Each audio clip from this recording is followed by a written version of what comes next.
Hello friends, welcome to teaching circle. इस video में हम लोग क्रिएटिंग एंड इंक्लूसिव एजुकेशन की बुक का, जो कि बीएड की सेकेंड ईयर की बुक है, उसी का ही एक टॉपिक कवर अप करने वाले हैं, general principles of inclusive education.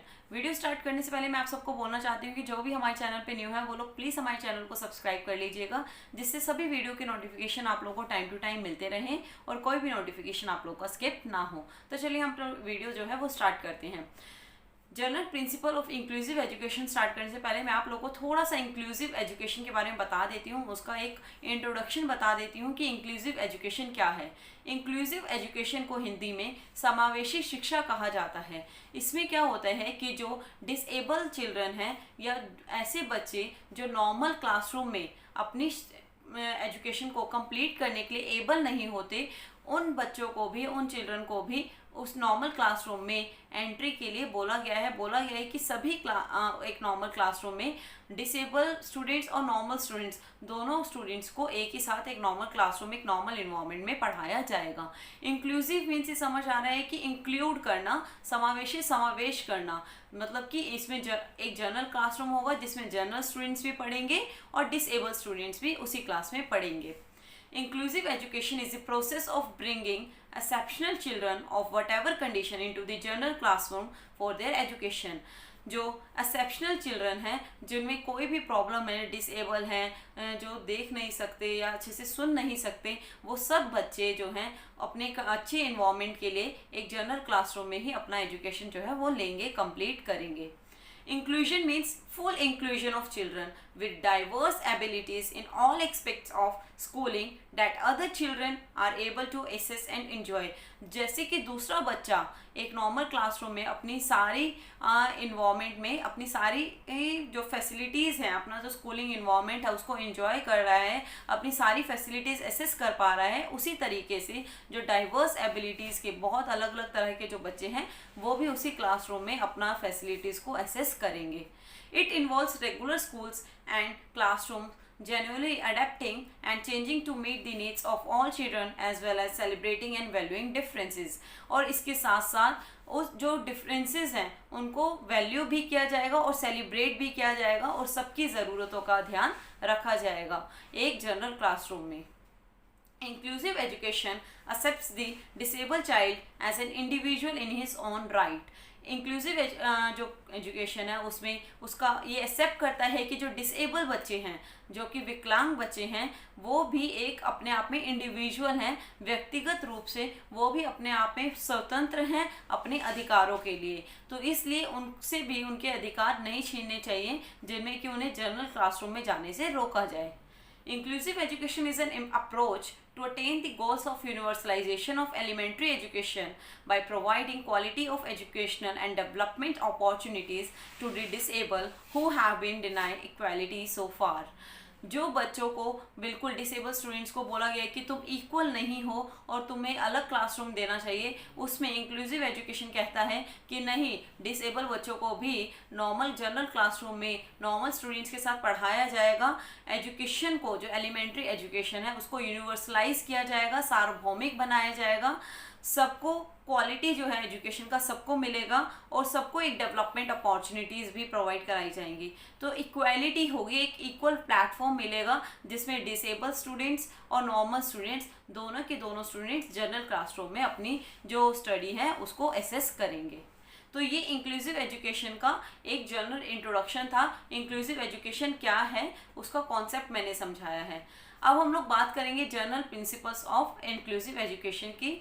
Inclusive education जो समावेशी शिक्षा है उसके सिद्धांत क्या हैं, तो हम यहाँ पे जनरल प्रिंसिपल्स के बारे में पढ़ेंगे। Principal of teaching all students. अब यहाँ पे हम ये पढ़ेंगे कि जो शिक्षा का सिद्धांत क्या है सभी बच्चों के लिए, जो टीचिंग है वो किस तरीके से होना चाहिए। Students learn in different ways. Her student जो है वो अलग तरीके से सीखता है, इसलिए ज़रूरी है कि सबकी जो इम्पॉर्टेंस है सबको ध्यान रखा जाए, सबकी स्किल्स को डेवलप किया जाए और सबकी स्किल्स की डेवलपमेंट का ध्यान रखा जाए। For example, some students learn best when introduce to information visually. कुछ स्टूडेंट्स तब सीखते हैं जब उन्हें इन्फॉर्मेशन विजुअली दिखाई जाती है, प्रेजेंटेशन के थ्रू उन्हें दिखाया जाता है इन्फॉर्मेशन को, तो कुछ स्टूडेंट्स उस इन्फॉर्मेशन को जल्दी ग्रैब कर लेते हैं, while other learns best through hearing information. जबकि और दूसरी साइड कुछ बच्चे जो होते हैं वो इन्फॉर्मेशन को सुनकर अच्छे से जो है अपना नॉलेज, अपना ज्ञान जो है वो ले पाते हैं, एक्वायर कर पाते हैं अपनी नॉलेज को। वर्किंग इन ग्रुप्स और एक्टिविटी बेस्ड प्रोजेक्ट्स, कुछ स्टूडेंट जो है वो ग्रुप्स में और प्रोजेक्ट्स के थ्रू ज़्यादा सीख पाते हैं। तो हर स्टूडेंट जो है वो अलग अलग तरीके से सीखता है। By using several different approaches to the same material within the same lesson or activity, information can become more interesting and tangible to a great number of students. बहुत सारे स्टूडेंट्स के लिए एक ही टॉपिक को अलग अलग तरीके से अगर पढ़ाया जाए तो वो बहुत ही ज़्यादा इंटरेस्टिंग बन सकता है, और बच्चे जो हैं वो अपने अपने लेवल जो भी लेवल है बच्चे का सीखने का, वो उस इंफॉर्मेशन को ईजिली ग्रैब कर सकता है। और भी कुछ तरीके हैं जिससे ये कंप्लीट किया जा सकता है। अगर टीचर्स को नहीं समझ आ रहा है वो कौन सा मेथड यूज़ करें अपनी टीचिंग में, तो वो अपने कलीग्स के साथ शेयर कर सकते हैं कोई भी मेथड, टेक्नोलॉजी जिसके थ्रू वो लोग अपने स्टूडेंट्स को टीच कर पाएँ, सिखा पाएँ। Listening carefully to students question and comments, students को ध्यान से सुनना भी एक बहुत इंपॉर्टेंट है। उनके अगर जब तक हम स्टूडेंट्स के क्वेश्चंस को, कमेंट्स को ध्यान से नहीं सुनेंगे तब तक हम उनके लिए उनकी जो नॉलेज है उसको क्लियर नहीं कर पाएंगे, उनके माइंड में एक क्लैरिटी जो है वो नहीं इम्प्लीमेंट कर पाएंगे चीज़ों को लेकर। तो इसलिए टीचर को चाहिए कि वो अलग अलग मेथड से एक ही टॉपिक को, एक ही एक्टिविटी को करवाए, जिससे कि हर तरह का स्टूडेंट जो अलग अलग तरीके से सीखता है वो सब अपनी नॉलेज को गेन कर पाएँ। तो यही इसका फर्स्ट प्रिंसिपल था। तो हम लोग सेकेंड प्रिंसिपल की बात करते हैं, principle of exploring multiple identities. जिसमें हम लोग मल्टीपल आइडेंटिटीज़ को एक्सप्लोर कैसे करेंगे, टीचर्स उनके बारे में बात करेंगे कि हम लोग एकाधिक पहचान की खोज किस तरीके से कर सकते हैं, किस तरीके से हम अपने स्टूडेंट्स में एक कॉन्फिडेंस बिल्डअप कर सकते हैं, जिससे कि वो लोग नॉर्मल स्टूडेंट जो है वो अपने डिसेबल स्टूडेंट्स को भी इक्वल समझें और उनके लिए थोड़ा सा सॉफ्ट कॉर्नर रख सकें और उनकी हेल्प भी करें। Building confidence and affirming identity for student supports there learning के लिए, कोई भी चीज़ सिखाने के लिए हमें स्टूडेंट्स में कॉन्फिडेंस बिल्डअप करना होगा और उनकी आइडेंटिटी के लिए उन्हें अपनी आइडेंटिटी से पहचान करवानी होगी उनकी अपनी, जिससे कि वो चीज़ों को और भी ज़्यादा सीख पाएँ। जिन भी स्टूडेंट्स का कॉन्फिडेंस ही बिल्डअप नहीं होता, अगर हम स्टूडेंट्स को पहले ही बोलें कि ये चीज़ जो है तुम लोग सीख ही नहीं सकते हो, तुम इस चीज़ को सीखने के योग्य ही नहीं हो, तो उन स्टूडेंट्स का जो है वो सेल्फ एस्टीम जो होता है वो बहुत लो होता है और वो फिर कुछ नहीं सीख पाते हैं। कुछ भी सिखाने के लिए, कोई भी चीज़ लर्न करवाने के लिए हमें स्टूडेंट्स का सबसे पहले कॉन्फिडेंस बिल्डअप करना चाहिए। Students who are excited about themselves and other people and who are ready to learn about the world around them will easily learn to be compassionate and understanding of people who are different from them. जो बच्चे अपने आप के बारे में जानने के लिए उत्सुक होंगे, वर्ल्ड को जानना चाहेंगे, वो बच्चे दूसरों को भी समझेंगे और दूसरों के लिए एक अपने अंदर सॉफ्ट कॉर्नर ला पाएंगे। नॉर्मल स्टूडेंट्स जो हैं, जब वो लोग क्यूरियस होंगे अपने बारे में, वर्ल्ड के बारे में जानने के लिए, तब वो डिसेबल्ड स्टूडेंट्स के लिए भी थोड़ा सा अपने अंदर एक दयालु जो होता है ना, सॉफ्ट कॉर्नर, दयालु का भाव जो है वो ला पाएंगे और उनकी हेल्प कर पाएंगे। इसलिए ये बहुत ज़रूरी है कि स्टूडेंट्स जो हैं वो आपस में बातचीत करें, अपना एक्सपीरियंस शेयर करें और दोनों students, normal student, disabled students, एक दूसरे को समझने की कोशिश करें। Some ways to affirm and encourage students identities are, कुछ तरीके हैं जिससे हम उनके आइडेंटिटीज़ को, स्टूडेंट की आइडेंटिटीज़ को एनकरेज कर सकते हैं। Creating activities that help students talk about and feel pride in themselves and there unique experiences. कुछ एक्टिविटीज़, क्रिएटिंग एक्टिविटीज़ के थ्रू हम लोग स्टूडेंट्स को बोल सकते हैं कि वो अपना एक्सपीरियंस शेयर करें, जिससे कि उनमें अपने आप में, जब वो अपना एक्सपीरियंस शेयर करेंगे तो उनमें खुद में अपने आप में लेकर एक गर्व महसूस करेंगे वो लोग कि हाँ, उनमें एक कॉन्फिडेंस बिल्डअप होगा कि उन्होंने ये सब कुछ सीखा है। तो इसलिए हमें कुछ एक्टिविटीज़ के थ्रू हर स्टूडेंट को एक प्लेटफॉर्म देना चाहिए, बोलना चाहिए कि आप यहाँ पर आकर अपना एक्सपीरियंस जो है वो शेयर करें। Engaging students in projects where they can talk about their experiences related to academic content. Students को कुछ ऐसे प्रोजेक्ट्स में भी एंगेज करना चाहिए जहाँ पर वो लोग अपने एकेडमिक कंटेंट के ऊपर बात कर पाएँ। एकेडमिक कंटेंट जो हम अपने टेक्स्ट बुक से नॉलेज गेन करते हैं, उसके एक्सपीरियंस को स्टूडेंट्स जो हैं वो आपस में शेयर कर पाएँ और एक दूसरे को बहुत सी चीज़ें सिखा पाएँ। Encouraging all aspects of each students individuality, हमें हर स्टूडेंट की इंडिविजुअलिटी को एंकरेज करना है, प्रोत्साहित करना है हमें हर स्टूडेंट को, जिससे कि वो ज़्यादा से ज़्यादा उभर पाएँ।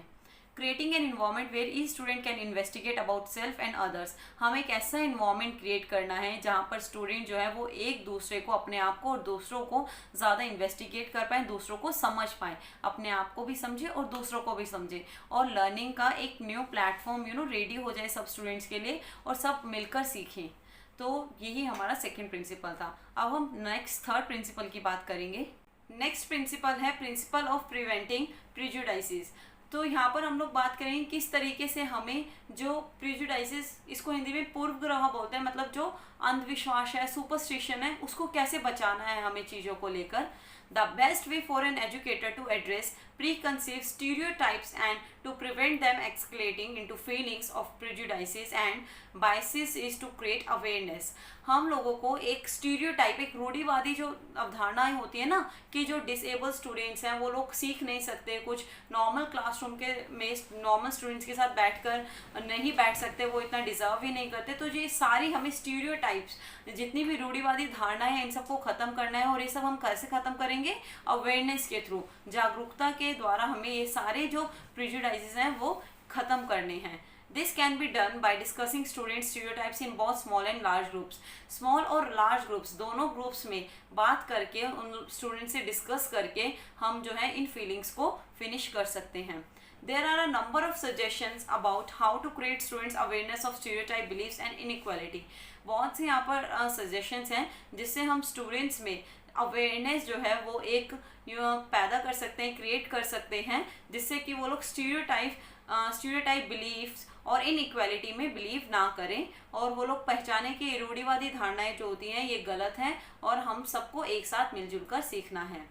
It is everybody's responsibility to become aware of it and create equitable and fair learning community where all students, irrespective of their background, caste, culture, disability, can learn together। जो एक क्लासरूम में हर कास्ट का student है, हर race से student है, अलग अलग race के स्टूडेंट्स बैठे होते हैं, कास्ट के स्टूडेंट्स हैं, कल्चर सबका डिफरेंट है, तो उन सबको हमें अवेयर बनाना है, एक ऐसा फेयर लर्निंग कम्युनिटी, एक इन्वायरमेंट देना है हमें जिसमें सब बच्चे एक साथ सीख पाएँ। इतनी डिफरेंसेस होने के बाद भी, अलग अलग कम्युनिटीज़ होने के बाद भी, अलग अलग कल्चर्स होने के बाद भी, अलग अलग बैकग्राउंड्स होने के बाद भी हमें सब स्टूडेंट्स को इस तरीके से अवेयर करना है कि वो लर्निंग जो है वो अपनी एक साथ कर पाएँ। Setting clear boundaries and rules about behaviors that are based on prejudices such as learning, bullying and excluding। हमें clear boundaries जो है वो सेट कर देनी है बिहेवियर के ऊपर कि आप ऐसा बिहेवियर किसी भी स्टूडेंट के साथ नहीं कर सकते, फिर वो चाहे किसी भी कास्ट का हो, किसी भी बैकग्राउंड से आया हो। तो बुलिंग हो, एक्सक्लूडिंग हो, बुली करना, किसी को एक्सक्लूड कर देना, तो ये सब एक हमें बाउंड्रीज क्लियर सेट कर देनी है कि एक हर एक टाइप का बिहेवियर है, ऐसा जो बिहेवियर है बुलिंग बिहेवियर और एक्सक्लूडिंग बिहेवियर, हम किसी स्टूडेंट को ये फील नहीं कराएंगे कि तुम एक्सक्लूडेड हो, तुम इस क्लास में बैठने लायक नहीं हो। तो ये एक अवेयरनेस जो है वो हमें सब में सेटअप करना है, अवेयरनेस जो है सब में क्रिएट करना है, जिससे कि वो लोग ऐसा बिहेवियर ना करें। A teacher should clearly tell the students benefits of inclusive learning community।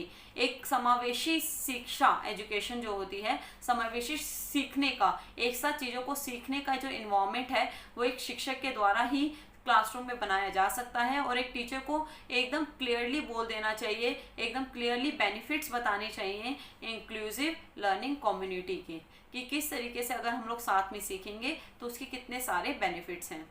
Helping students to identify prejudicial behavior and interrupt discriminatory or biased language and acts। हमें जितने भी जो बिहेवियर है जो इंटरप्ट डिस्क्रिमिनेशन करता है, वो सारे बिहेवियर को रोक देना है, बायस लैंग्वेज हो, बायस एक्ट्स हो, उन सबको नहीं करना है। स्टूडेंट्स को हेल्प करनी है कि वो एक इक्वल इन्वायरमेंट में इक्वल लर्निंग ले पाएँ, सब लोग साथ में अच्छे से सीख पाएँ। तो हमें जितना भी बायसनेस हो रहा है या जो भी डिस्क्रिमिनेशन हो रहा है, जो भी भेदभाव हो रहा है, जो भी पक्षपातपूर्ण निर्णय लिए जा रहे हैं, या कोई भी ऐसे पक्षपातपूर्ण कार्य किया जा रहा है, तो उन सबको रोकना है और सब स्टूडेंट्स को हेल्प करनी है एक साथ सीखने में। नेक्स्ट प्रिंसिपल है principle of promoting social justice. हम लोगों को सामाजिक न्याय को किस तरीके से प्रचलित करना है, किस तरीके से उभारना है, प्रमोट करना है। Young students are good judges of what is or is not fair, especially when they are challenged to consider issues of social justice. जो यंग स्टूडेंट्स हैं वो बहुत ही एक अच्छे निर्णायक बन सकते हैं, एक अच्छे जज बन सकते हैं, जो समझते हैं कि क्या सही है, क्या फेयर नहीं है। और इसलिए वो लोग जो सोशल जस्टिस है, सामाजिक न्याय जो है, वो कंसीडर कर सकते हैं ऐसे मुद्दों को। सामाजिक न्याय में जो भी मुद्दे आते हैं उन्हें यंग स्टूडेंट्स बहुत ही बेटर तरीके से हैंडल कर सकते हैं, क्योंकि यंग स्टूडेंट्स को पता है कि क्या सही है और क्या गलत है, हमें किसके साथ कैसा व्यवहार करना है। A teacher should promote social justice in classroom in terms inequality for all. एक टीचर को क्लासरूम में सोशल जस्टिस का इन्वायरमेंट क्रिएट करना चाहिए जहाँ पर सबकी इक्वालिटी का ध्यान रखा जाए, सबको एक इक्वल प्लेटफॉर्म मिले। In classroom, all students should be considered equal irrespective of their differences and they should be made to learn social justice and equality for all. Differences होने के बावजूद एक टीचर को ऐसा इन्वायरमेंट रेडी करना है जिसमें सभी स्टूडेंट्स जो हैं इक्वालिटी से एक साथ होकर चीज़ों को सीख पाएँ। It should be fully integrated into all content areas. These topics can be addressed continuously and in many different contexts. Service opportunities can also help students to feel empowered to address issue of inequality in their own communities. Students को बताना है कि उनकी खुद की community में भी कितनी इनइक्वालिटी है, तो इन सारी इनइक्वालिटीज़ को, इन सारी असमानताओं को दूर करके हम लोग किस तरीके से बेहतर तरीके से अपनी चीज़ों को एक इक्वल प्लेटफॉर्म भी सीख सकते हैं। इसमें टीचर जो है वो अपने स्टूडेंट्स की बहुत हेल्प कर सकता है, एक अवेयरनेस को क्रिएट करके और स्टूडेंट्स को सोशल जस्टिस के बारे में बताकर कि किस तरीके से सामाजिक न्याय में जो समानता है वो सबका अधिकार है। तो यही हमारा फोर्थ प्रिंसिपल था, principle of promoting social justice. Next principle है principle of teaching and learning about cultures and religion. हर क्लासरूम में अलग अलग डिफरेंसेस के स्टूडेंट्स हैं, सबका कल्चर अलग है, रिलीजन अलग है, तो इन सब के बावजूद हम कैसे एक साथ चीज़ों को सीख सकते हैं इसके बारे में हम लोग देखेंगे। This includes learning about the culture and religious differences among their peers as well as other cultures and religions that are more remote from their experiences. अपने एक्सपीरियंस से स्टूडेंट्स को अपने कल्चर को समझना है, दूसरे के कल्चर को भी समझना है, और एक जो इनइक्वालिटी का पार्ट है उसको दूर रखना है, इनइक्वालिटी नहीं करनी और सबको साथ में सीखना है। अपने पेयर्स क्या होते हैं, अपने जो साथ के स्टूडेंट्स होते हैं, अपने साथ के स्टूडेंट्स के साथ हर स्टूडेंट को जो है वो अपना कल्चर का अलग रखकर दूसरे के कल्चर को भी समझना है और एक इक्वालिटी का इन्वायरमेंट जो है वो रेडी करना है और इक्वालिटी के साथ चीज़ों को सीखना है। It should be emphasize that culture is not a fix or permanent condition. ये इस बात पर जोर देना चाहिए कि जो कल्चर है, जो हमारी संस्कृति है, ये एक फिक्स्ड और परमानेंट कंडीशन नहीं होती है। एक ये परमानेंट नहीं है कि ये हमारा कल्चर है और हम इसको ही लेकर अगर बैठे रहें और सब में तो ऐसे फिर डिफरेंसेस आ जाएंगे। तो इस डिफरेंसेस को हमें दूर करना है और सबके कल्चर्स को अपनाना है, सबके एक दूसरे के कल्चर की हमें रिस्पेक्ट करनी है। Society and culture are constantly changing. समाज और संस्कृति दोनों ही निरंतर बदलती रहने वाली प्रक्रियाएं हैं, ये समय के अनुसार बदलते रहते हैं, लेकिन जो इक्वालिटी है वो हमें एक क्लासरूम में मेंटेन रखनी है चीज़ों को सीखने के लिए। For these students should be given opportunities to learn about the ever-changing cultures of the world. हमें स्टूडेंट्स को ऐसी अपॉर्चुनिटीज़ देनी है कि जो संसार में डेली एवर चेंजिंग कल्चर जो है, हमेशा जो बदल रहा है एक संस्कृति, उस संस्कृति को कैसे अपनाना है, बदलती हुई संस्कृति के अंदर अपने आप को कैसे ढालना है। और हमें ये नहीं भूलना है कि हम सब इक्वल हैं और हम एक दूसरे के कल्चर की रिस्पेक्ट करनी है। उसके बाद हमें एक इक्वालिटी के ऊपर, एक इक्वालिटी वाला प्लेटफॉर्म पर सबको एक साथ जो है अपनी एजुकेशन को लेना है, एक्वायर करना है, ग्रहण करना है हमें अपनी शिक्षा को, जिसमें कि कोई भी भेदभाव ना हो पाए। तो हमने इधर पढ़ा कि किस तरीके से इंक्लूसिव एजुकेशन जो है, जिसमें हम लोग एलिमेंट्री एजुकेशन को पूरा यूनिवर्सलाइज करने की बात कर रहे हैं कि किस तरीके से हम पूरा एजुकेशन जो है उसको यूनिवर्सलाइज कर देंगे, सार्वभौमिक बना देंगे, जहाँ पे नॉर्मल स्टूडेंट्स और जो नॉर्मल स्टूडेंट्स नहीं हैं, डिसेबल स्टूडेंट्स हैं, वो सब एक साथ ही एक जनरल क्लासरूम में पढ़ पाएँ। यहीं पे हमारी वीडियो जो है वो फिनिश होती है। अगर आप लोगों को कोई भी डाउट है तो आप लोग मुझसे नीचे कमेंट सेक्शन में पूछ सकते हैं। अगर किसी को हिंदी मीडियम का डाउट है कि पूरा प्रेजेंटेशन जो है वो इंग्लिश में है, वैसे मैंने जितना हो पाया है हर एक लाइन जो है उसको हिंदी में समझाया है, बट फिर भी अगर आप लोग को कोई भी डाउट है तो आप लोग नीचे कमेंट सेक्शन में भी पूछ लीजिए। और बाकी अपना अगर हिंदी में चाहे तो आप लोग गूगल ट्रांसलेट में अपना लाइन पूरा परफेक्ट हिंदी में ट्रांसलेट भी कर सकते हैं, तो आपके वो परफेक्ट नोट्स बन जाएंगे। तो आज के लिए इतना ही। Okay, all the best, bye bye and take care.